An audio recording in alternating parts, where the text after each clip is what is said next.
Disclaimer. इस channel पर हर वो चीज़ दिखाई जाएगी जो किसी धर्म में बुरी है और जो अच्छी है। हम किसी धर्म को ऊंचा या नीचा नहीं दिखाएंगे, लेकिन हम ये दिखाएंगे कि नास्तिक बनने के क्या फ़ायदे हैं, और नास्तिक न सही तो कम से कम साइंटिफिक पॉइंट ऑफ व्यू रखने के क्या फ़ायदे हैं। इस चैनल को अगर आप पसंद करते हैं तो प्लीज़ डू सब्सक्राइब। अगर आपके मन में कोई भी ऐसा धार्मिक टॉपिक है या ऐसी कोई परंपरा है किसी भी धर्म की जिसे लेकर आपको शंका है, तो सवाल पूछो। आप सवाल पूछेंगे, आपको जवाब मिलेगा। इस चैनल को गवर्नमेंट द्वारा कभी भी नाराज़ होकर बैन किया जा सकता है, इसलिए प्लीज़ डू सब्सक्राइब। आपके सब्सक्राइब करने से इस चैनल को ताकत मिलेगी, एंड ऑब्वियसली सब्सक्राइब करोगे तो थोड़ा हमारा भी फ़ायदा होगा। एंड लास्ट रिक्वेस्ट, अगर आप इस वीडियो में बताई गई बात समझ रहे हैं तो इस शो को अपने आसपास के 10 साल से ज़्यादा उम्र की बच्चों को दिखाओ। इससे उनमें scientific point of view develop होगा, किसी भी बात को बिना समझे मानना कम होगा, नई चीज़ें सीखने की इच्छा बढ़ेगी। And again, do subscribe. नमस्कार, स्वागत है आपका मैं नास्तिक क्यों हूँ शो पर।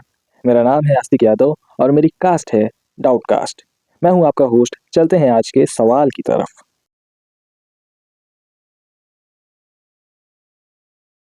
दूसरा, मुसलमान मांस क्यों खाते हैं और हिंदू क्यों नहीं? मुसलमान मांस खाते हैं, इसे धर्म के साथ जोड़कर देखा ही जाता रहा है।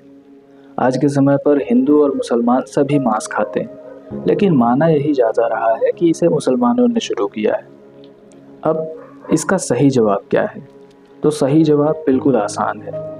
मांस खाने का धर्म से कोई लेना देना है ही नहीं। इस्लाम की शुरुआत हुई अरब से, जहाँ से इस्लाम को मानने वाले को मुसलमान कहा जाने लगा। लेकिन हमेशा से मुसलमान जैसा शब्द था ही नहीं, और अरब के लोगों के पास हिंदुस्तान के लोगों के जैसी हरी सब्जियां, दाल, फल, अनाज खाने के ऑप्शन नहीं थे।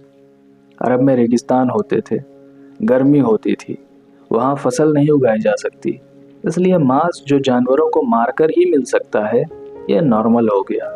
और जब वहाँ इस्लाम की शुरुआत हुई तो वहाँ के लोगों ने इसे ही धर्म के साथ जोड़ दिया। जब भारत में मुगल आए तो मुसलमान आए हिंदुस्तान में। यहाँ खाने की पूर्ति बिना जानवरों को मारे हो तो सकती थी, लेकिन अब ये काम स्वाद के लिए किया जाने लगा, खाने में वैरायटी लाने के लिए होने लगा। अरब में जो चीज़ ज़रूरत थी, भारत में वो शौक में बदल गई।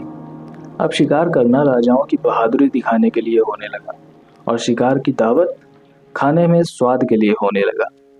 हिंदुओं ने ये सोचा कि क्योंकि मुगलों और अंग्रेज़ों ने हमें हराया, इसका कारण ये हो सकता है कि वो मांस खाते हैं और ताकतवर हैं, इसलिए उन्होंने भी ये शुरू कर दिया। दूसरा ये कि हिंदुओं में भी पहले से काफ़ी लोग मांस खाते थे, और मांस खाने वालों को अछूत दलित कहा जाता था। पर बाद में जब मुगलों और अंग्रेज़ों ने इसे शान के साथ जोड़ दिया, तो बड़े बड़े नामी हिंदू भी ये काम करने लगे।